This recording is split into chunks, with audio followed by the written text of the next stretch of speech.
Une petite fille regarde l'échographie de sa mère, et il ne s'agit pas d'un humain dans le ventre de cette dernière. Les médecins sont terrifiés lorsqu'ils apprennent cela. Bonjour à tous, profitez de ces moments de détente pendant que vous regardez. Tu veux un petit frère ou une petite sœur ? Demanda Lucie en se tournant, serrant doucement la main de la petite Nora alors qu'elles attendaient toutes les deux devant la salle d'échographie. Nora leva les yeux vers sa mère, ses cheveux légèrement bouclés rebondissant tandis qu'elle penchait la tête d'un air songeur. Je veux un petit frère, mais il faut qu'il soit sage. Je n'aime pas les bébés qui pleurent tout le temps. Lucie laissa échapper un petit rire. Alors je suppose que le bébé devra te ressembler. Parce que toi, Nora, tu es l'enfant la mieux élevée du monde. De l'autre côté de la rangée de sièges, une femme plus âgée leur sourit. Elle est adorable, dit-elle, sa voix portant un léger accent du sud de la Californie. Comment s'appelle-t-elle ? Nora, répondit Lucie, les yeux toujours fixés avec amour sur sa fille. Et moi, c'est Lucie. Aujourd'hui, c'est la première fois qu'elle va voir son petit frère ou sa petite sœur à l'échographie. Oh, c'est un moment spécial, dit la femme en tendant la main pour la lui serrer. Je suis Karen, ici avec ma petite fille. Elle est enceinte de son premier bébé. Félicitations à votre famille. Lucie sourit poliment. L'atmosphère dans la salle d'attente semblait étrangement chaleureuse et réconfortante malgré le début d'automne froid et gris de Los Angeles. Lucie Summers, appela une jeune infirmière. Ici, Lucie se leva, tirant Nora par la main. C'est nous. La salle d'échographie était d'un blanc éclatant et silencieuse. Quelques affiches de nouveau-nés souriants étaient accrochées au mur. Nora regarda autour d'elle, les yeux remplis à la fois de curiosité et de méfiance. Veuillez soulever votre chemise et vous allonger, dit le technicien d'un ton calme mais poli. Son badge indiquait Charles Matthews, technicien en échographie. Lucie hocha la tête et s'allongea sur la table d'examen, relevant sa chemise et plaçant instinctivement sa main sur son ventre. Charles alluma la machine et appliqua du gel sur son abdomen. Tu peux te tenir là. Charles désigna un endroit près de l'écran. Tu pourras voir ton bébé. Mon bébé. Les yeux de Nora s'écarquillèrent tandis qu'elle s'approchait lentement. La machine se mit à bourdonner. Une image vacillante apparut. Lucie sourit, attendant ce moment sacré. Tu vois ça, murmura Lucie. C'est le bébé dans le ventre de maman. Nora recula d'un pas. Ses yeux s'écarquillèrent, fixés sur l'écran. Qu'est-ce qu'il y a, Nora ? Le visage de Nora devint pâle. Elle chuchota, maman, ce n'est pas un bébé. Ce n'est pas humain. Lucie rit, pensant qu'elle plaisantait. Mais son rire cessa brusquement quand elle vit Charles se figer, le visage vidé de toute couleur. Il regarda à nouveau l'écran, complètement silencieux pendant quelques secondes. Que se passe-t-il ? Demanda Lucie, un sentiment de malaise l'envahissant. Charles ne répondit pas tout de suite. Il ajusta quelques réglages, zoomant sur l'image. Nora recula davantage, les yeux remplis de larmes. Il m'a regardé, maman. Il a ouvert les yeux et m'a regardé. Lucie se mit à transpirer froidement. La voix de Charles était basse. Je dois appeler le chef du service de gynécologie obstétrique. Environ 5 minutes plus tard, la porte s'ouvrit. Un homme d'âge moyen aux cheveux grisonnants entra, vêtu d'une blouse blanche. Son badge indiquait « Dr George Morrison, chef du service d'obstétrique et de gynécologie. » Bonjour, mademoiselle Summers. Je suis le docteur Morrison. Désolé pour le retard. Il y a certaines choses que nous devons examiner plus en détail. A-t-il un problème avec le bébé ? Demanda Lucie, agrippant la main tremblante de Nora. Morrison s'approcha de l'écran, étudia l'image et fronça les sourcils. Il parla brièvement à voix basse avec Charles, puis se tourna vers elle. J'aimerais que vous restiez à l'hôpital pendant encore 24 heures pour une observation plus approfondie. Nous devons faire quelques tests supplémentaires. Mais pourquoi ? Lucie se redressa. Ce n'était qu'un contrôle de routine. S'il y a un problème, s'il vous plaît, dites-le-moi directement. Nous avons observé certaines caractéristiques peu claires, dit Morrison, essayant de rester calme. La taille du crâne est légèrement supérieure à la moyenne, et les proportions des membres ne sont pas dans la normale. Nous avons besoin de plus de tests avant de pouvoir dire quoi que ce soit de définitif. Lucie serra Nora fort contre elle, sentant un frisson lui parcourir l'échine. Elle se tourna vers Charles pour être rassurée, mais il évita son regard. « Je veux parler à mon mari, dit-elle doucement. Je ne peux prendre aucune décision sans lui. » Nous avons déjà appelé Ethan, dit rapidement le docteur Morrison. Il est en route. Environ 1 heure plus tard, Ethan arriva, l'air pâle. Il s'assit lourdement à côté du lit d'hôpital sans dire un mot. « Dis-le, » lança Lucie. « Tu sais ce qui se passe, n'est-ce pas? Je t'ai vu prendre des appels toute la semaine. » Ce n'est rien, Ethan évita son regard. Juste le stress du travail. Ne me mens pas, Ethan. Elle serra les poings. Le technicien et le docteur étaient paniqués. Nora dit que ce n'est pas un bébé humain.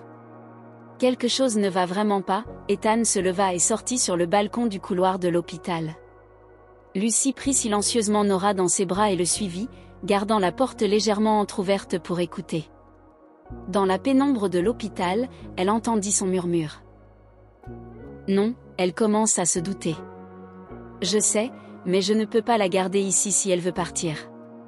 Nous avions convenu qu'il n'y aurait pas de complications. Si ça continue, nous allons avoir de sérieux ennuis. Lucie resta figée. Son cœur battait la chamade. Elle retourna au lit, berçant son ventre, ayant l'impression que son monde s'effondrait. Cette nuit-là, Lucie resta éveillée. Nora s'était endormie dans ses bras, mais les larmes de Lucie ne cessaient de couler. Elle murmura, « Bébé, quoi qu'il se passe, je ferai tout pour te protéger. » Dans le couloir, une infirmière nommée Béatrice Harris passa et lui lança un regard compatissant. « Madame Summers. » Béatrice se pencha doucement. « Si vous avez besoin de parler à quelqu'un, je suis de garde de nuit. » Lucie hocha la tête en signe de remerciement, mais ne dit rien.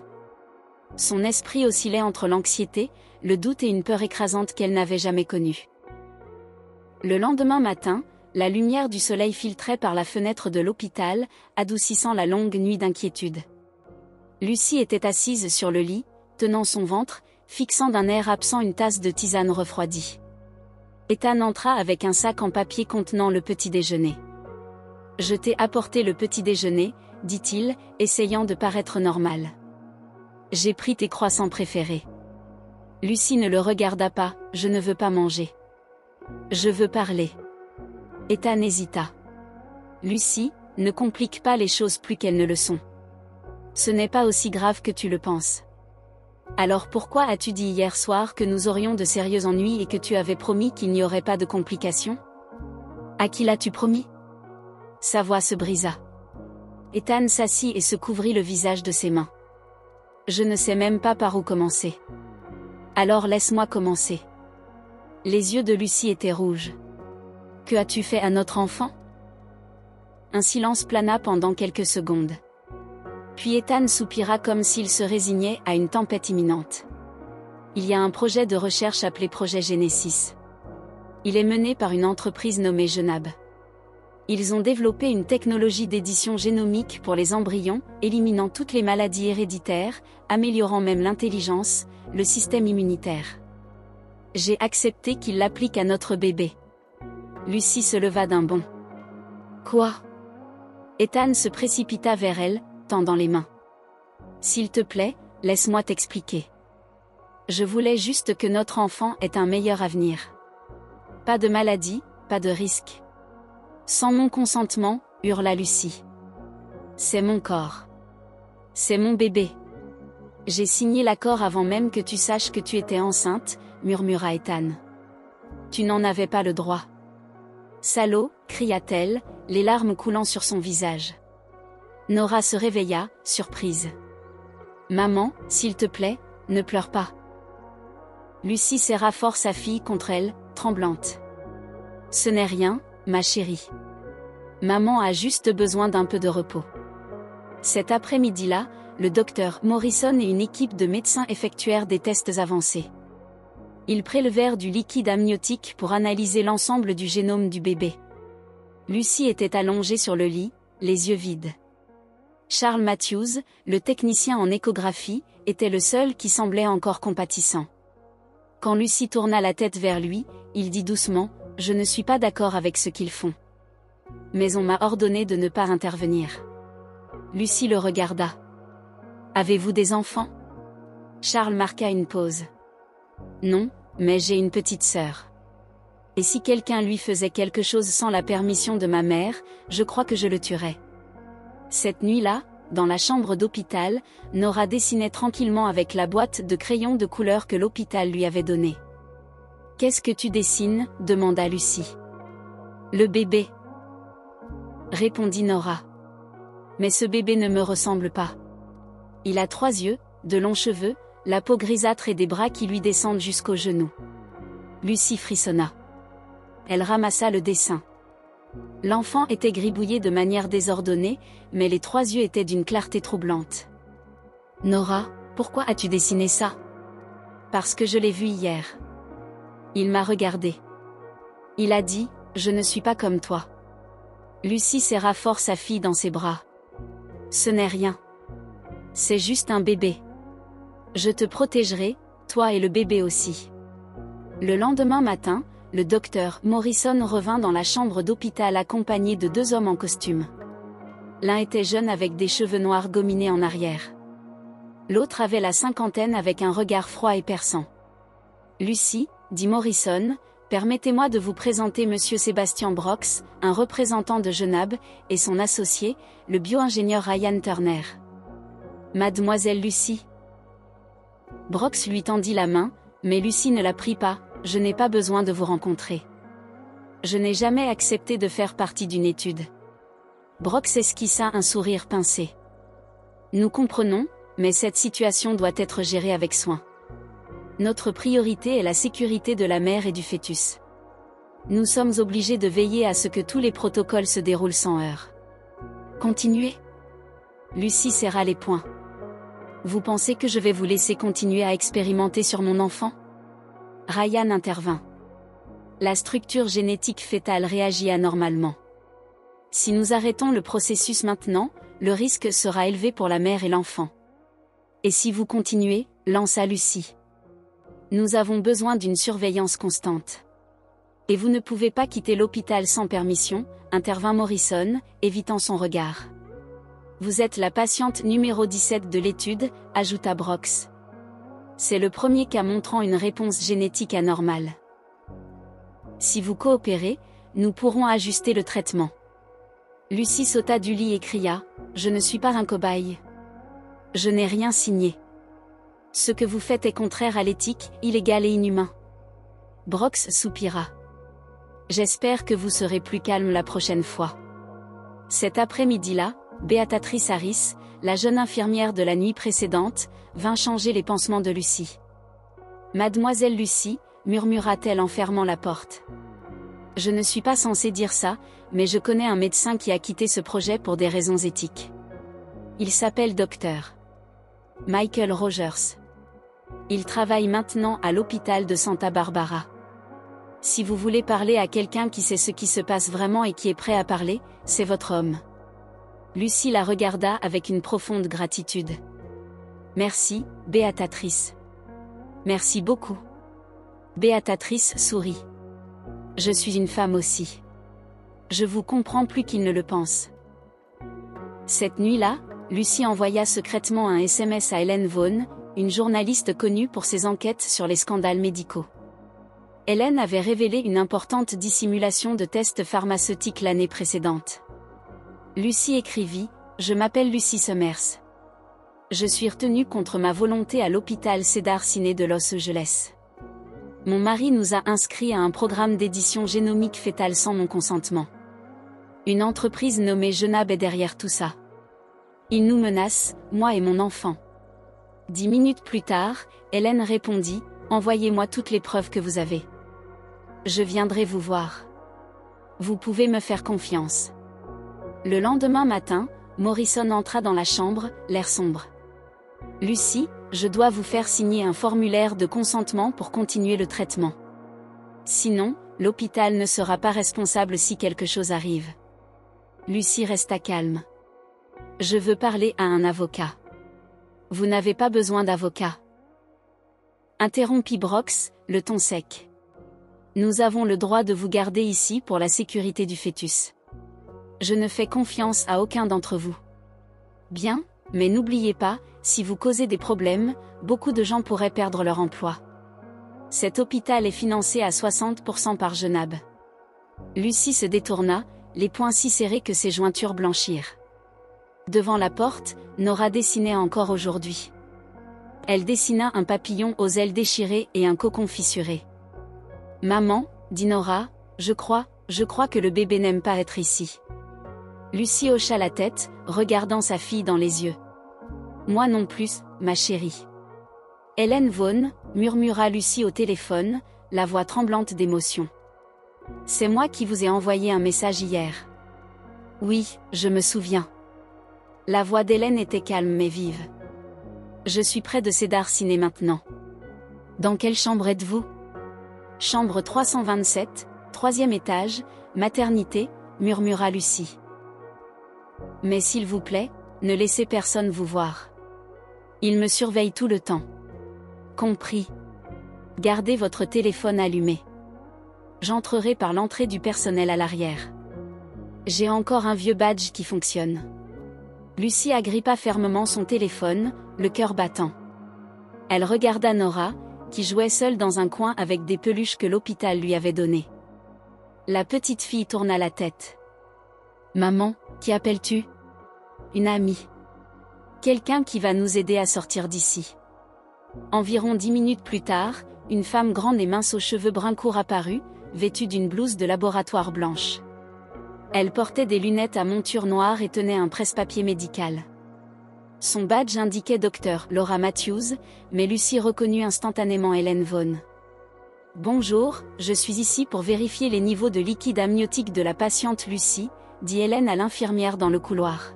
« Cette patiente est sous surveillance spéciale. »« Vous devez d'abord vous enregistrer dans le système, » répondit l'infirmière, méfiante. « Ça ne prendra que 3 minutes. »« Je suis sous les instructions directes du docteur Morrison, » répondit rapidement Hélène, les yeux fixés sur la porte de Lucie. L'infirmière soupira. « Faites vite. Je reviendrai vérifier dans 1 minute. » La porte se ferma. Hélène retira immédiatement ses lunettes et baissa son masque. « C'est moi, Hélène Vaughan. »« Ça va ?» Lucie sentit un poids se soulever de sa poitrine. « Oh, mon Dieu. Merci d'être venue. » Hélène sortit un petit enregistreur et une mini-caméra de la poche de son manteau. « Nous n'avons pas beaucoup de temps. Je vais vous poser quelques questions. Veuillez répondre avec autant de détails que possible. » Lucie hocha la tête. « Hélène ?» Nora tira sur la manche de sa mère. « Qui est-ce, maman ?»« C'est une gentille personne, ma chérie, » murmura Lucie en caressant les cheveux de sa fille.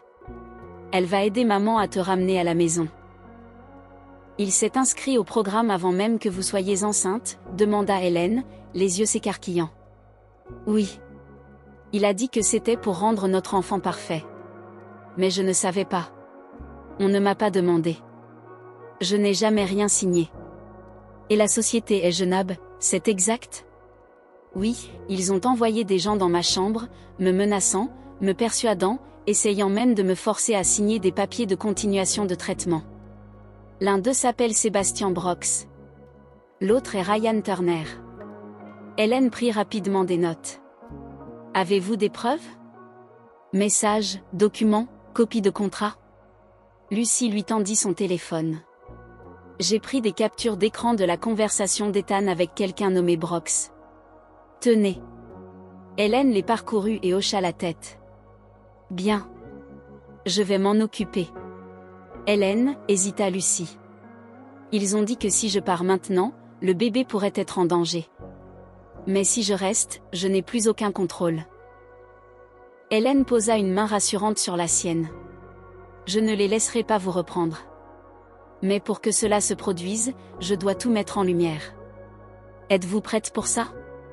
Lucie regarda Nora, qui dessinait à nouveau.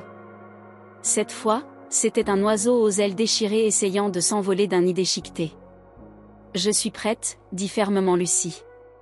À ce moment, la porte s'ouvrit brusquement. Béatrice Harris entra avec un plateau de médicaments. « Que se passe-t-il ici » dit la jeune infirmière, puis se figea en voyant Hélène. « Béatrix » dit rapidement Lucie. « C'est Hélène Vaughn, la journaliste que vous m'avez dit de contacter. » Béatrice expira de soulagement. J'avais bien vu le badge de Laura Matthews, mais il ne correspondait pas à la liste des médecins d'aujourd'hui.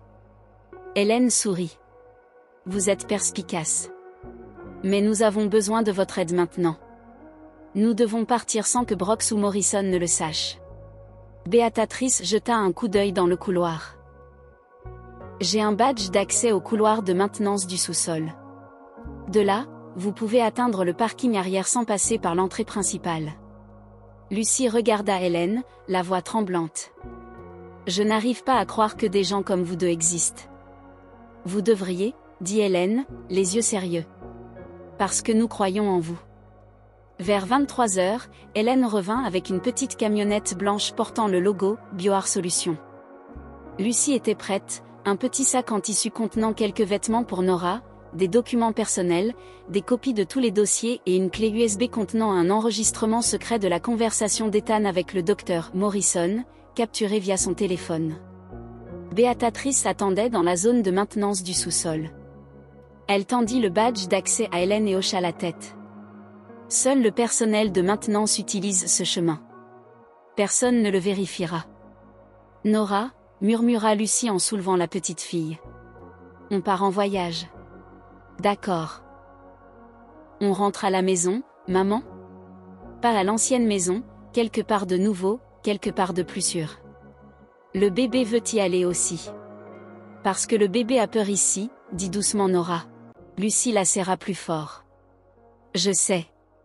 Une fois arrivée à la voiture, Hélène ouvrit la portière arrière. Nous allons à Santa Barbara. J'ai un ami là-bas. C'est un médecin nommé Michael Rogers. Il faisait partie de ce projet de recherche mais il l'a quitté. Si quelqu'un comprend ce que Genab fait, c'est bien lui. Lucie hocha la tête. N'importe où, tant que c'est loin d'ici. Hélène se tourna vers Béatrice. Merci. Je vous enverrai des nouvelles par email personnel si quelque chose de nouveau se présente. Béatrice serra fermement la main de Lucie. Bonne chance. Et si ce bébé est humain, il vivra comme tel. Personne n'a le droit de réécrire son destin. Merci, Béatrice. La voiture s'éloigna de l'hôpital Cedars-Sinai. Lucie regarda dans le rétroviseur, observant la lueur ambrée du bâtiment s'estomper dans la nuit et disparaître. Nora dort, dit-elle, couvrant doucement sa fille d'une couverture légère. Pensez-vous que Michael puisse vraiment aider? Hélène hocha la tête. Il a refusé 500 000 $ pour quitter le projet, et il vit encore assez décemment pour aider les autres. Je crois qu'il est notre dernier espoir. Lucie regarda par la fenêtre, posant sa main sur son ventre. N'aie plus peur, bébé. Je ne laisserai plus personne te toucher. À exactement 2 heures du matin, elles arrivèrent à la périphérie de Santa Barbara. Hélène s'arrêta devant une petite maison nichée dans un quartier calme. Michael Rogers attendait à la porte, une tasse de café à la main. Il était mince, avec des lunettes qui glissaient sur son nez. « Lucie » demanda-t-il. « Je suis Michael. Entrez, s'il vous plaît. » Lucie sortit de la voiture, Nora toujours endormie sur son épaule, les yeux rouges de fatigue. « Vous avez fait quelque chose de plus courageux que tout ce que j'ai jamais vu, » dit Michael avec un léger sourire. « Et maintenant, nous devons sauver ce bébé. » La lumière du matin à Santa Barbara n'était pas comme à Los Angeles. Elle était plus douce, plus chaude et d'un calme étrange. Lucie était assise dans la cuisine de la maison du docteur. Michael Rogers, tenant une tasse de thé qu'il avait préparée lui-même, bien que ses lèvres ne l'aient pas touchée. Nora dormait encore profondément sur un vieux canapé dans le salon. Hélène était dans la pièce voisine au téléphone avec le Los Angeles Times, les informant qu'elle avait atteint le témoin. Michael était assis en face de Lucie, les yeux sombres. « J'ai lu tout le dossier que vous m'avez donné. Ce qu'ils vous ont fait est inhumain. Lucie hocha la tête, la voix tremblante. Je veux juste sauver mon bébé. Je me fiche de la publicité ou de faire du bruit. Je veux juste qu'il vive comme un être humain normal. Michael sortit une feuille du dossier estampillé du sceau rouge de Genab. Connaissez-vous le nom de code qu'ils ont attribué à votre bébé? Lucie secoua la tête. Sujet expérimental 17. Patiente numéro 17. Ils ont déjà testé sur 16 autres fœtus. 14 ont abouti à des embryons défaillants. 2 sont nés prématurément et sont morts en quelques heures. Le vôtre est le seul encore en vie.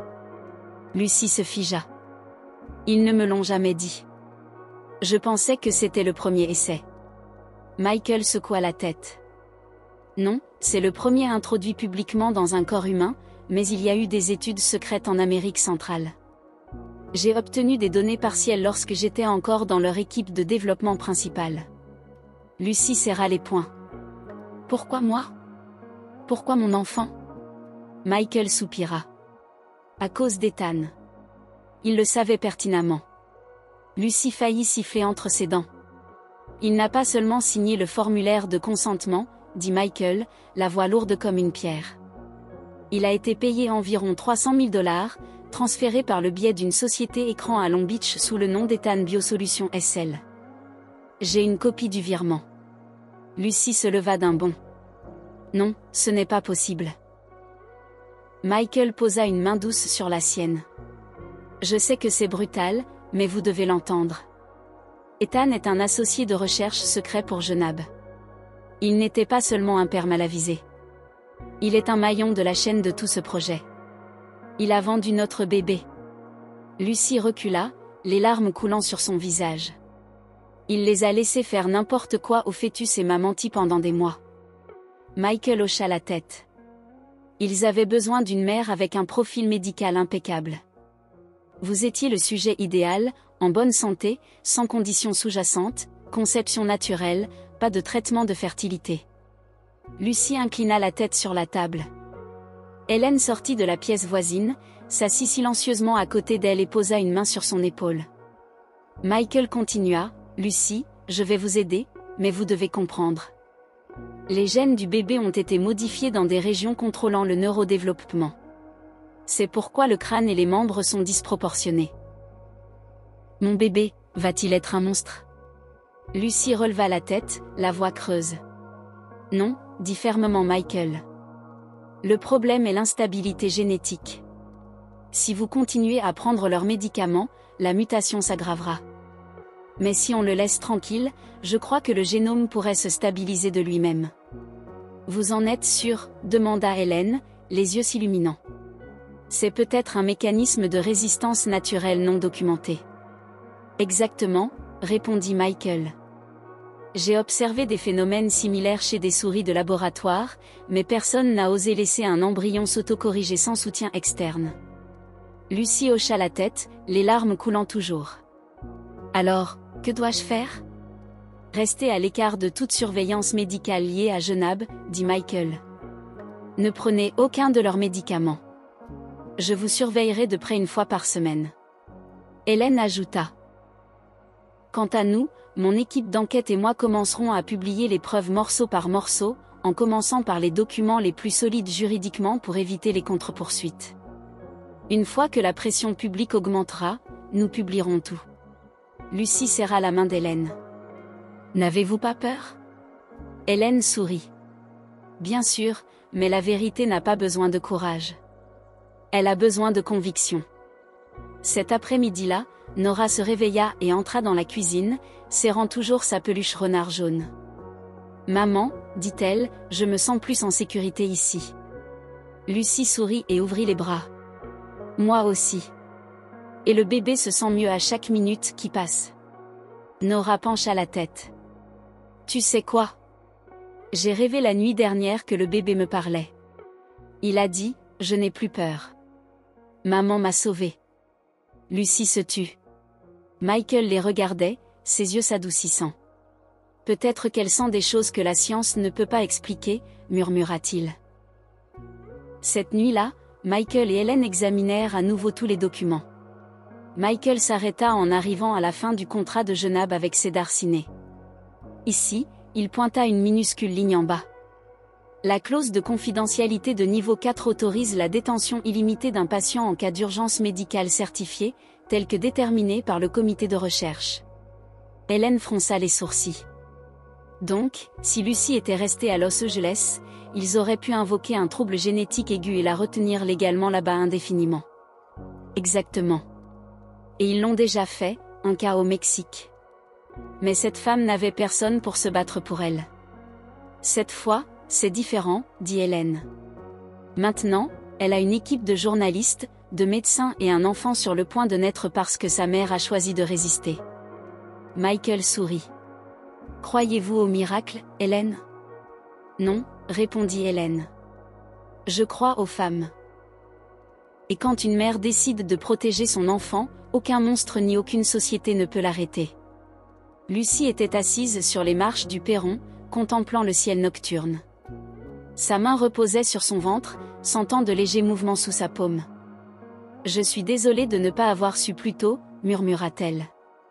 Mais maintenant je sais, et je ne te quitte plus. » Derrière elle, Nora s'approcha et enlaça le dos de sa mère. « Maman, dit la petite fille, quand le bébé sera né, est-ce que je pourrai lui apprendre à parler ?» Lucy serra sa fille dans ses bras. « Bien sûr, le bébé apprendra de la meilleure grande sœur qui soit. » Nora hocha la tête, ses yeux brillants comme des étoiles. « Je leur apprendrai à ne pas avoir peur des étrangers. Ni du noir. Et si quelqu'un essaie de te faire du mal, je le mordrai. » Lucy rit à travers ses larmes. « Ma courageuse petite fille. » Quelque part dans cette maison, un petit espoir grandissait au milieu des secrets, des blessures et d'un amour qui ne pouvait s'acheter. L'après-midi suivant, Lucy et Hélène étaient assises dans le petit salon de Michael, discutant de la suite. « Que faisons-nous maintenant, Hélène ? Je ne peux pas les laisser continuer à me forcer. Mais si nous rendons l'affaire publique trop tôt, ils vont déformer l'histoire, dit Lucy, les yeux pleins d'inquiétude. Hélène était pensive. Je comprends votre peur, mais ce n'est pas seulement votre histoire. Il s'agit de chaque mère, de chaque enfant et de la société dans son ensemble. Genab a fait des choses impardonnables. Il est temps qu'ils rendent des comptes. Mais ils ont le pouvoir, l'argent, tout un système qui les soutient. Je ne suis qu'une mère ordinaire. Hélène esquissa un léger sourire. Lucy, vous êtes la seule à vous être levée. C'est ce qui vous rend extraordinaire. Lucy resta assise en silence. Il y avait un certain réconfort dans ses mots, bien que sa peur persistât. Michael entra de la cuisine avec 2 tasses de café. Je suis d'accord avec Hélène. Nous publions les preuves progressivement, en commençant par les éléments les moins explosifs. Laissons l'opinion publique grandir lentement, puis révélons toute l'ampleur de l'affaire. Lucy les regarda tous les deux, puis hocha la tête. D'accord, je le ferai. Mais vous devez me promettre que vous protégerez Nora et le bébé. Nous le promettons, dit fermement Hélène. Ce soir-là, Lucy était assise avec Nora dans la petite chambre. La petite fille lisait une bande dessinée que Béatrice lui avait donnée en quittant l'hôpital. Maman, Nora leva soudain les yeux. Est-ce que le bébé pourra jouer à la poupée avec moi? Bien sûr. Quand le bébé sera un peu plus grand, répondit Lucy en caressant les cheveux de sa fille. Mais tu devras lui apprendre à jouer. J'apprendrai au bébé à ne pas casser les poupées. Je n'aime pas quand mes jouets sont abîmés. Lucy gloussa doucement. Tu es une super grande sœur. Le bébé apprendra beaucoup de toi.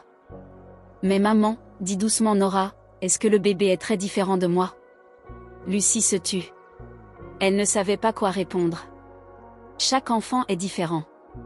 Mais le bébé est ton frère ou ta sœur, et je crois qu'il sera très spécial. Nora pencha la tête, plongée dans ses pensées, puis retourna à sa bande dessinée. Lucy soupira, regardant par la fenêtre, sa main posée sur son ventre. Un vague sentiment l'envahit, comme si elle était sur le point d'affronter une bataille qu'elle ne pouvait éviter.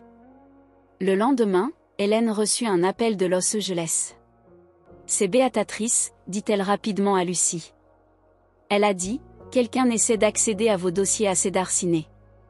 Qui, demanda Lucy, paniquée. On dirait quelqu'un de Genab. Elle n'a pas pu confirmer, mais un groupe en costume noir a prétendu inspecter des documents de sécurité médicale. Lucie serra les poings. Ils ne vont pas abandonner. Je le savais.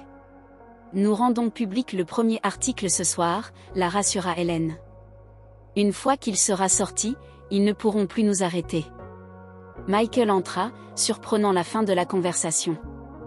J'enverrai également mon rapport à une revue médicale internationale. Les gens doivent savoir que cela dépasse les États-Unis. Hélène vérifia l'heure. Plus que quelques heures. Lucie, êtes-vous prête? Lucie prit une profonde inspiration. Je suis prête depuis le moment où j'ai décidé de quitter Los Angeles. Ce soir-là, le premier article d'Hélène fut mis en ligne. Le titre brillait sur son écran d'ordinateur, Édition génomique, la vérité derrière le projet Genab. Hélène était assise en face de Lucie, téléphone à la main. Je vais en lire une partie. Nous avons parlé à une femme enceinte qui a été contrainte de participer à une expérience d'édition génomique sans son consentement éclairé. Les documents que nous avons recueillis révèlent non seulement une profonde violation de l'éthique, mais aussi de graves risques pour la santé. Lucie ferma les yeux et respira profondément. Cela va tout changer, n'est-ce pas? Oui. Et vous n'êtes plus seul maintenant. Les gens vont commencer à parler. Le lendemain matin, le téléphone d'Hélène sonna sans arrêt. Je sais, dit-elle rapidement. Nous publierons bientôt d'autres documents. Ne vous inquiétez pas, Michael lisait un flot de mails d'anciens collègues. Un médecin du Brésil vient de m'envoyer un message. Elle veut plus d'informations sur le sujet 17. C'est moi, dit doucement Lucie. Oui, mais c'est une bonne chose. Elle a mentionné plusieurs cas similaires réduits au silence en Amérique centrale. Nous aurons plus de preuves pour forcer Genab à se manifester. Et Ethan? Demanda Lucie, les regardant tous les deux.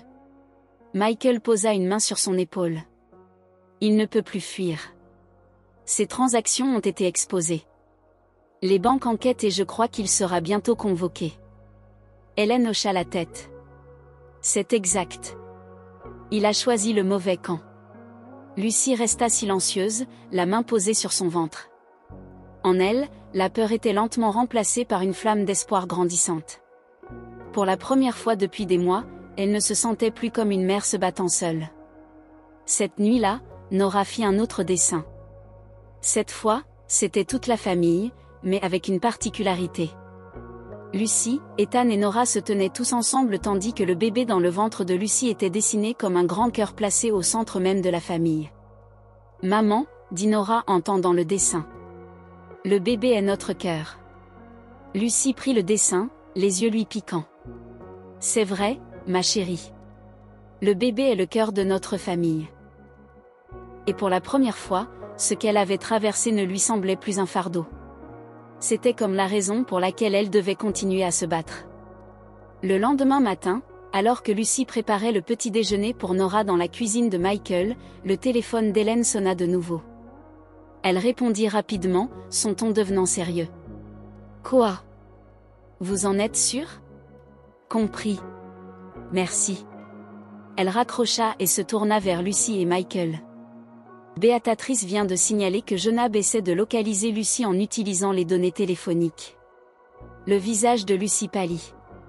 Comment, Hélène? Ils utilisent probablement les métadonnées des fournisseurs de services, dit Michael. Béatatrice a entendu d'une autre infirmière que l'équipe technique de Genab travaille directement avec un opérateur de télécommunications. Lucie laissa tomber le couteau à pain, les mains tremblantes. Alors, que dois-je faire? Michael s'avança. Ne vous inquiétez pas, nous pouvons désactiver tout suivi sur votre appareil. Il suffit de désactiver complètement le GPS et les données mobiles, ajouta Hélène. Et il vaut mieux ne plus utiliser votre téléphone du tout jusqu'à ce que nous ayons une alternative sécurisée. Lucie hocha la tête, le sentiment d'être traquée se resserrant autour d'elle. Nora était assise à table, regardant sa mère d'un air perplexe. « Maman, pourquoi tout le monde est si inquiet ?» Lucie serra sa fille dans ses bras. « Ce n'est rien, ma puce. Tout le monde essaie juste de s'assurer que le bébé est en sécurité. Le même après-midi, Michael reçut un message d'un vieil ami, le docteur James Carter, qui avait autrefois travaillé chez Genab. Le message était court: fais attention. Ils ne veulent pas seulement les données. Ils veulent la mère et le bébé. Je n'arrive pas à croire ça, murmura Michael en lisant le message à voix haute à Hélène. Ils franchissent toutes les limites. Hélène fronça les sourcils. Nous devons publier plus de preuves. Plus leurs violations deviendront publiques, plus nous obtiendrons de soutien. Michael regarda Lucy, assise à côté de Nora, essayant de sourire calmement, bien que ses yeux fussent remplis d'inquiétude. Nous devons d'abord la protéger, elle est le bébé. Je vais contacter un avocat spécialisé dans les droits des femmes et des patients. Hélène hocha la tête. Bien. Je vais commencer à préparer d'autres documents pour le prochain article. Ce soir-là, le téléphone d'Hélène sonna constamment. D'autres journalistes demandaient à interviewer Lucy, mais Hélène les refusa tous. Nous ne sommes pas encore prêts, dit-elle au téléphone. Attendez le rapport officiel dans notre prochaine publication. Michael ferma son ordinateur portable et regarda Lucy. Vous avez besoin de repos. Les choses vont mieux que nous ne l'espérions. Lucy secoua la tête. Je ne peux pas me reposer. Je ne pense qu'à Nora et au bébé. Il mérite justice. Nora, qui jouait à proximité, se tourna et demanda: Maman, est-ce que je peux aider à quelque chose? Lucy sourit chaleureusement, sa voix douce. Rien que d'être ici avec moi me donne déjà tellement plus de force. Le lendemain matin, Hélène reçut un appel d'une source anonyme. J'ai travaillé dans le laboratoire de Genab à Tijuana. Ils y ont fait les mêmes expériences que sur le sujet 17. J'ai des preuves. Quel genre de preuves? Demanda rapidement Hélène. Des dossiers détaillés des karatés et comment ils les ont dissimulés. Je les partagerai si vous garantissez mon anonymat. Nous le garantissons, dit fermement Hélène. Envoyez les documents par le canal crypté que je vais vous donner.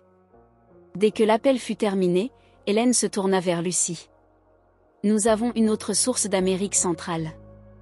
Ils sont sur le point d'envoyer de la documentation sur des expériences ratées. Lucy sentait qu'à chaque jour qui passait, elle se rapprochait de la révélation de la vérité. Mais avec ces progrès venait une peur grandissante. Si Genab découvrait leurs prochaines étapes, serait-elle ramenée? Michael la rassura: nous sommes sur la bonne voie. Nous devons juste tenir encore un peu. Cet après-midi-là, Lucy était assise sur un fauteuil rembourré, caressant doucement les cheveux de Nora tandis que la petite fille sommeillait sur ses genoux. Hélène avait placé son ordinateur portable devant elle, examinant de nouveaux documents de la source. Il y a quelque chose d'étrange, murmura Hélène à Michael. Ils ont essayé d'accélérer le développement précoce par stimulation génique, mais il n'y a pas de mécanisme d'arrêt prévu. C'est comme s'ils voulaient tout accélérer sans se soucier des conséquences. C'est extrêmement dangereux, répondit Michael. Sans fonction d'arrêt, le bébé pourrait continuer une croissance anormale même après la naissance. Murmura Lucy. Alors, mon bébé ne sera jamais comme un enfant normal? Michael la regarda avec empathie. Je ne peux rien promettre, mais je crois que la capacité d'autoréparation du corps humain est plus forte que nous ne le savons. Nora s'approcha et tira sur sa main. Maman, pourquoi es-tu triste? Lucy se pencha et serra sa fille dans ses bras. Je ne suis pas triste, ma chérie. Je pense juste au bébé. Le bébé aura beaucoup besoin de moi. J'ai besoin de toi aussi, dit Nora, sa voix enfantine ferme. Lucy sourit. Et je serai toujours là pour toi et le bébé. Quelque part dans le ciel lointain, une étoile brillait plus fort que les autres. Lucy y vit un bon signe. Elle se dit qu'elle ne pouvait pas abandonner. Pas pour Nora, pas pour le bébé, et pas pour elle-même. Une semaine après la publication du premier article, Lucy, Hélène et Michael étaient assis ensemble dans le salon. L'air était tendu comme une corde raide.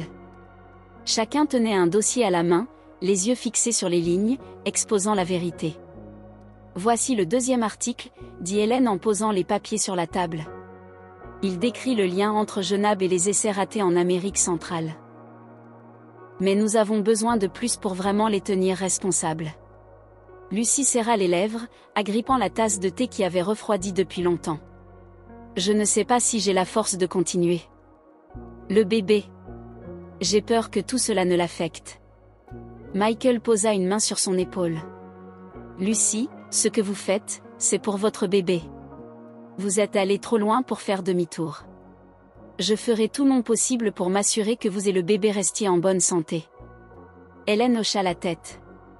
Nous ne vous laisserons pas vous battre seul. Mais vous devez faire confiance à ce processus. Plus Genab essaiera de dissimuler, plus nous aurons de vérité à mettre en lumière. Ce soir-là, Lucie était assise à côté de Nora pendant que la petite fille dessinait. C'était un dessin étrange, un petit bateau au milieu d'une grande tempête avec une femme tenant un bébé à bord. Nora utilisait des crayons bleus pour dessiner des vagues violentes autour du bateau, mais elle laissa une parcelle de ciel clair au loin. « Nora, qu'est-ce que tu dessines ?» demanda Lucie, souriant doucement malgré le nœud qu'elle avait à l'estomac. « C'est toi et le bébé ?» répondit Nora. « Tu essaies de faire traverser la tempête au bébé. »« Une tempête ?» Lucie toucha les douces boucles de sa fille. « Oui, mais le bébé n'aura pas peur parce que tu es là. » Lucie ne put parler. Elle serra sa fille dans ses bras, les yeux embués. « Merci, Nora. Je t'aime tellement. » Nora hocha la tête et continua de dessiner. À côté d'elle, la peluche renard jaune gisait immobile comme un fidèle compagnon au milieu de la tempête. Le lendemain, Michael reçut une lettre manuscrite d'une adresse étrange à San Diego. En l'ouvrant, il trouva une épaisse liasse de pages dactylographiées. C'était le témoignage d'un ancien technicien de Genab. Ils ont délibérément détruit des données après que je les ai avertis des risques du développement génique accéléré, lisait-on dans la lettre. Ils ne se souciaient pas des conséquences. Leur seul objectif était d'obtenir des résultats rapides pour attirer les investisseurs. Michael tendit la lettre à Hélène et Lucie. C'est une preuve directe. Si nous publions cela, le public ne pourra plus détourner le regard. Faisons-le, dit Hélène, les yeux remplis de détermination. Je vais contacter la rédaction. Ce soir, l'article sera en ligne. Lucie les regarda, sentant une force renouvelée. Je suis prête. Cette nuit-là, le nouvel article fut mis en ligne et choqua le public. Les grands journaux reprirent l'histoire, rapportant les graves manquements de Genab. Des groupes de défense des droits des femmes et des patients organisèrent des manifestations à Los Angeles, exigeant une enquête gouvernementale. Mais en même temps, Genab contre-attaqua durement. Ils engagèrent une puissante équipe juridique, publièrent une déclaration officielle niant toutes les allégations et menacèrent même de poursuivre Hélène et Lucie en diffamation. « Je m'y attendais », dit Hélène à Lucie. « Mais plus ils nous attaquent, plus cela montre qu'ils ont peur. » Lucie tremblait encore. Mais ils ont le pouvoir de l'argent. J'ai peur qu'ils essaient de nous réduire au silence pour de bon. Michael s'avança, posant une main sur son épaule. Lucie, vous avez fait ce que personne d'autre n'a osé faire. Ne les laissez pas vous effrayer. Nous sommes là pour vous protéger. Lucie hocha la tête, les yeux plus fermes. Je ne reculerai pas. Pas pour Nora. Pas pour le bébé. Le lendemain matin, Michael reçut un message anonyme sur son téléphone, « Faites attention. Ils savent où vous êtes. Vous devriez déménager. » Michael en informa immédiatement Hélène et Lucie. « Nous devons déménager. J'ai un ami à Laguna Beach. Il possède une petite maison d'hôte. C'est très sûr. » Lucie regarda Nora, qui jouait avec sa peluche renard. Elle vient de s'habituer à cet endroit. Mais je sais que je dois la protéger. Je l'appelle maintenant, dit Michael en prenant son téléphone. 3 heures plus tard, il quittait Santa Barbara. Hélène conduisait tandis que Lucie était assise à l'arrière avec Nora. La petite fille serrait fort son renard, regardant par la fenêtre. « Maman, où allons-nous ? » « Nous allons quelque part de nouveau, quelque part de plus sûr, » répondit Lucie. « Le bébé sera-t-il en sécurité aussi ? » « Oui, le bébé sera très en sécurité. » Nora ne demanda rien d'autre. Elle se pencha simplement tranquillement contre sa mère. La maison d'hôte de Laguna Beach, nichée près d'une petite plage entourée d'arbres verdoyants. Un homme aux cheveux argentés sortit pour les accueillir. Je suis Julian. Michael m'a un peu parlé. Entrez, s'il vous plaît. Merci beaucoup, Julian, dit Lucy, inclinant la tête en signe de gratitude. Ne le mentionnez pas. J'étais journaliste. Je comprends la valeur de la vérité. Si vous avez besoin de quoi que ce soit, demandez simplement. À l'intérieur, la maison était petite mais confortable. Julian les conduisit à l'étage dans leur chambre où la douce lumière du soleil de l'après-midi pénétrait. Je serai en bas si vous avez besoin de quelque chose. Une fois partie, Lucy serra Nora fort dans ses bras, sentant pour la première fois depuis des jours une trace de paix s'installer dans son cœur. « Maman, cet endroit est si joli », murmura Nora. « Le bébé va aimer ici. »« Oui », murmura Lucy. « Le bébé va adorer. » Cette nuit-là, après que Nora se fut profondément endormie, Lucy s'assit seule sur le balcon, regardant la plage. La brise portait un doux parfum de sel en passant dans ses cheveux. Elle posa sa main sur son ventre, sentant de subtils mouvements à l'intérieur. « Mon amour », murmura-t-elle.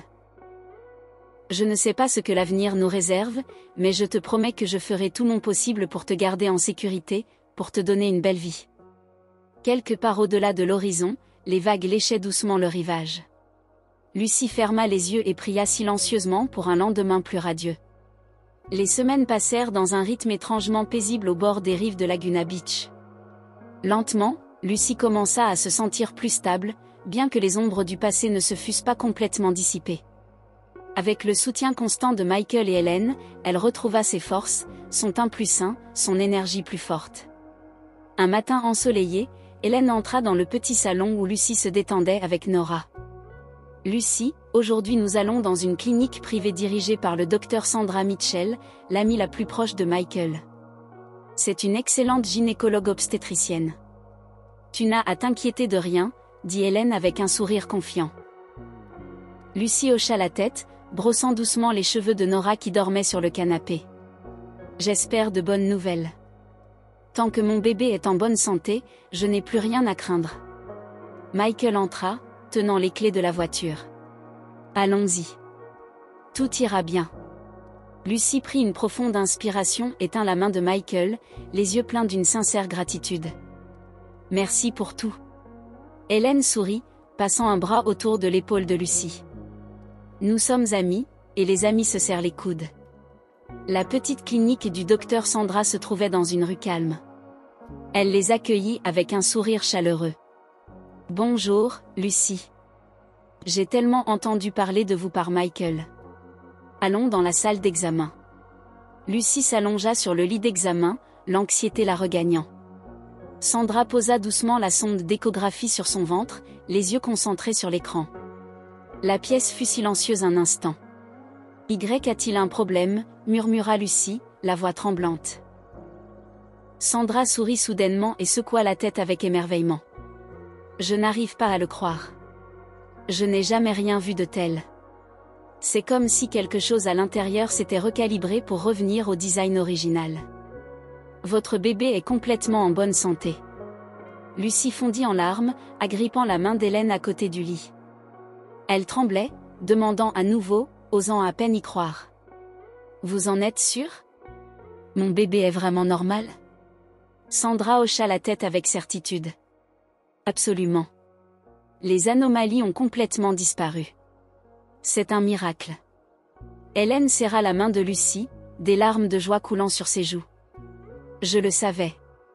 Tu mérites quelque chose d'aussi beau. » Lucy sanglota, submergée par le soulagement, ses peurs et ses doutes se dissipant.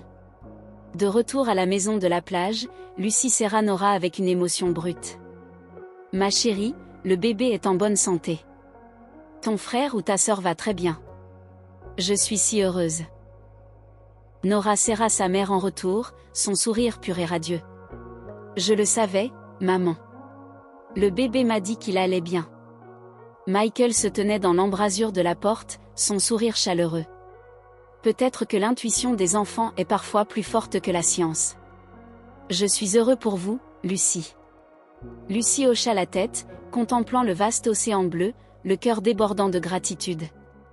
Le soir même, Hélène prit Lucie à part, sa voix sérieuse mais pleine d'espoir. « J'ai d'autres bonnes nouvelles, » dit Hélène. Après notre dernier article, les autorités ont lancé une enquête complète sur Genab. Elles ont découvert de nombreuses preuves d'expérimentation humaine illégale. Sébastien Brox et Ryan Turner ont été arrêtés ce matin. Lucie expira, sentant comme si un poids énorme avait finalement été levé après des mois de tourments. « Et Ethan ?» demanda-t-elle doucement, l'inquiétude persistant dans sa voix. « Ethan est convoqué au tribunal. Il sera tenu responsable de vous avoir trompé et d'avoir mis le bébé en danger, » dit fermement Hélène. « Justice sera faite, Lucie. » Lucie ferma les yeux et murmura, « Je ne souhaite pas qu'il soit puni sévèrement. Mais il doit comprendre que ce qu'il a fait était mal. » Quelques jours plus tard, ils reçurent un appel de Paul Anderson, un avocat et une connaissance de Michael. « Ici Paul Anderson. Je représente mademoiselle Lucie. J'ai travaillé en étroite collaboration avec le tribunal et j'ai de bonnes nouvelles. Ethan a tout avoué et accepté une peine de prison pour violation des normes éthiques et mise en danger de la santé d'autrui. Cette affaire fait la une des journaux nationaux. Lucie, vous et vos enfants êtes entièrement protégés. » Lucie sentit une vague de soulagement envahir son cœur et sourit doucement. « Merci beaucoup, monsieur Anderson. » Paul répondit chaleureusement, « Ce n'est rien. Vous êtes incroyablement courageuse. Votre courage nous a tous inspirés. » Ce soir-là, sur le porche de leur petite maison, Lucie était assise à côté d'Hélène et Michael, regardant Nora courir librement sur le sable. Hélène se tourna vers Lucie avec un regard doux. « J'ai toujours su que tu étais forte, mais cette fois, tu nous as vraiment tous émus. » Lucie regarda Hélène, les yeux remplis d'une profonde gratitude. « Sans vous et Michael, je ne sais pas ce que j'aurais fait. Vous êtes les plus grandes bénédictions de ma vie. » Michael fit humblement un geste de la main. « Ne dites pas ça, Lucie. Nous n'avons fait que ce qui était juste. » Lucie sourit faiblement. « Pour moi, vous avez tous les deux fait quelque chose d'extraordinaire. Je ne l'oublierai jamais. » Cette nuit-là, Lucie était assise à côté de Nora dans son lit, sa main caressant doucement les cheveux doux de sa fille. « Maman ?» Nora leva les yeux. « Alors, maintenant le bébé est complètement normal, c'est ça ?» Lucie sourit chaleureusement, plongeant son regard dans celui de sa fille. « C'est exact, ma chérie. Le bébé est en bonne santé et naîtra bientôt. Il va t'aimer tellement. » Nora rayonna. « Alors je n'ai pas à m'inquiéter que le bébé pleure tout le temps, n'est-ce pas? Il jouera avec moi. » « Bien sûr, mon amour. Il jouera toujours avec toi, apprendra de toi et t'aimera de tout son cœur. » Lucie serra fort sa fille dans ses bras, submergée par un bonheur profond qu'elle n'avait jamais ressenti auparavant. Alors que Nora sombrait dans un sommeil profond, Lucie posa doucement sa main sur son ventre et murmura, « Mon doux garçon, j'ai hâte de te rencontrer. Je te protégerai toujours, et je sais que tu deviendras un petit homme extraordinaire, mon Andrew. » Sous le doux clair de lune et le son léger des vagues frôlant le rivage, Lucie sentit pour la première fois une paix qu'elle pensait avoir perdue à jamais lui revenir pleinement. La lumière du soleil matinal filtrait à travers la fenêtre, projetant des motifs chatoyants sur les cheveux de Nora alors qu'elle était assise à côté du lit d'hôpital, regardant avec enthousiasme son petit frère, dormant paisiblement dans les bras de Lucie. Le bébé venait de naître, miraculeusement sain et entier. Nora tendit son petit doigt et toucha doucement la main du bébé, ses yeux pétillants de joie. « Il est si petit, maman » murmura Nora. Lucie sourit tendrement, ses yeux brillants d'un pur bonheur. « Il l'est, ma chérie, mais il grandira vite et bientôt il courra partout en jouant avec toi. » Hélène se tenait à côté du lit, souriant avec émotion. « Lucie, tu as vraiment fait l'impossible. Le petit Andrew va avoir une belle vie. » Lucie se tourna vers Hélène, des larmes brillant dans ses yeux. « Tu m'as donné de la force, Hélène. Je n'oublierai jamais ce que tu as fait pour moi. » Michael entra discrètement, portant un petit bouquet de fleurs fraîches, qu'il déposa doucement sur la table à côté du lit. « Félicitations à la mère la plus courageuse que j'ai jamais connue. C'est incroyable d'être témoin de ce miracle. » Vous m'avez tellement aidé, Michael, dit doucement Lucy, sincèrement. Je ne sais pas comment je pourrai jamais vous remercier assez. Michael secoua la tête en souriant. Le meilleur merci est de vivre heureux avec vos enfants. C'est ce qui compte vraiment. Quelques jours plus tard, alors que Lucy se remettait encore à l'hôpital, Hélène entra joyeusement, tenant un téléphone avec une alerte d'actualité à l'écran. Lucy, j'ai quelque chose d'important à te dire, dit Hélène avec enthousiasme. Lucy leva les yeux, curieuse. Qu'est-ce que c'est ? Le tribunal de Los Angeles vient de rendre son jugement final dans l'affaire Genab, et Genab a été officiellement fermé. Toutes leurs expériences illégales sont définitivement arrêtées. Sébastien Brox et Ryan Turner ont reçu de longues peines de prison pour violation grave de l'éthique médicale. Lucy expira de soulagement, sentant les derniers vestiges de poids se lever de sa poitrine. Et Ethan ? demanda-t-elle doucement. Ethan a reçu une peine juste et a été interdit d'exercer la médecine à vie. Il a assumé l'entière responsabilité devant le tribunal. Lucy, il a admis qu'il avait été aveuglé par la gloire et l'argent. Lucy resta assise en silence un moment, puis murmura, « Au moins, il a finalement compris. J'espère qu'il retrouvera sa conscience. » Hélène posa doucement une main sur l'épaule de Lucy. « Ce qui compte maintenant, c'est que tu sois en sécurité. Andrew et Nora sont en sécurité. Justice a été faite, Lucy. » Le jour de sa sortie, Lucy tenait Andrew dans ses bras, retournant à la paisible maison en bord de mer avec Nora, Hélène et Michael. Julian les accueillit à la porte, agitant la main avec enthousiasme. « Bienvenue à la maison. » Toute la ville est excitée de rencontrer ce petit bout. Lucy rit joyeusement. « Merci, Julian.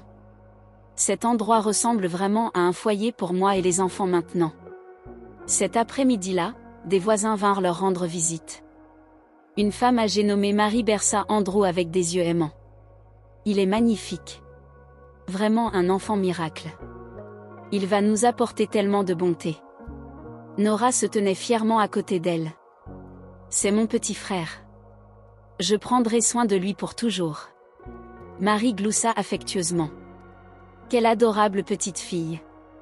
Tu es la meilleure grande sœur que l'on puisse demander. » Ce soir-là, après le départ des invités, Lucy s'assit sur le porche avec Hélène et Michael, écoutant les vagues lécher doucement le rivage. Andrew dormait profondément dans ses bras tandis que Nora jouait à proximité avec sa peluche renard jaune. « C'est vraiment fini maintenant, n'est-ce pas ? » demanda doucement Lucy à Hélène.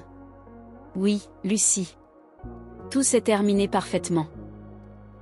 Il ne reste plus que le brillant avenir qui vous attend, toi et tes enfants. » Michael hocha la tête, son regard dérivant vers la mer, et je pense que Lucy nous a tous appris quelque chose. Peu importe la difficulté des choses, l'amour d'une mère est plus fort que tout. Lucy baissa les yeux sur Andrew endormi, puis sur Nora, et dit doucement, « C'est vrai. Quand le danger arrive, une mère fera n'importe quoi pour protéger ses enfants. » Les jours qui suivirent furent paisibles. Lucy, Nora et Andrew s'installèrent progressivement dans leur nouvelle vie.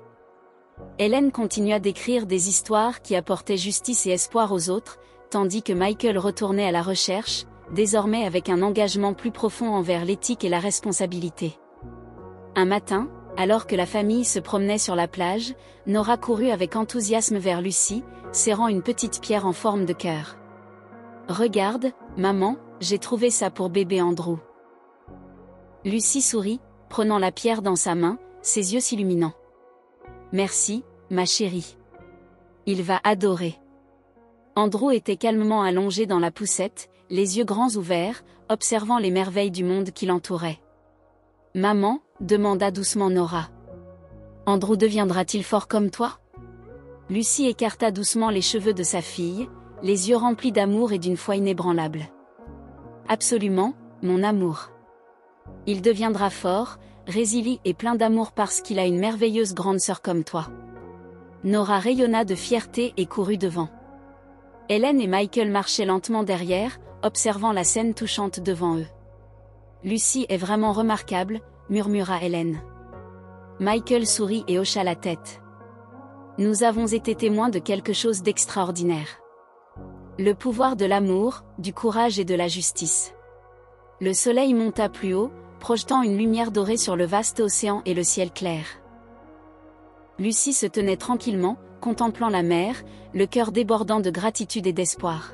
« Merci, la vie, murmura-t-elle, de m'avoir donné la chance d'être à nouveau mère. » Au loin, la voix joyeuse de Nora retentit alors qu'elle agitait la main, son rire résonnant de bonheur. « Maman, dépêche-toi. Andrew et moi t'attendons. » Lucie rit joyeusement, marchant vers ses enfants, ses pas désormais légers, paisibles et pleins de force. Elle savait qu'après toute la douleur, la justice avait finalement prévalu, et qu'un avenir vraiment radieux et heureux ne faisait que commencer. L'histoire de Lucie nous enseigne que l'amour et le courage d'une mère peuvent surmonter n'importe quelle adversité.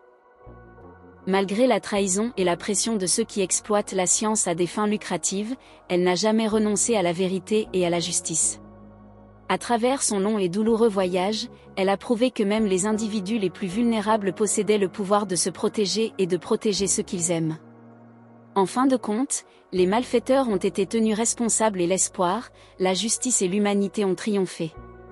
Si vous avez aimé cette histoire, nous vous invitons à lui donner un « j'aime » et à vous abonner à notre chaîne. Votre soutien nous motive à continuer à vous apporter des histoires touchantes presque tous les jours. Nous vous sommes très reconnaissants de votre soutien. À bientôt.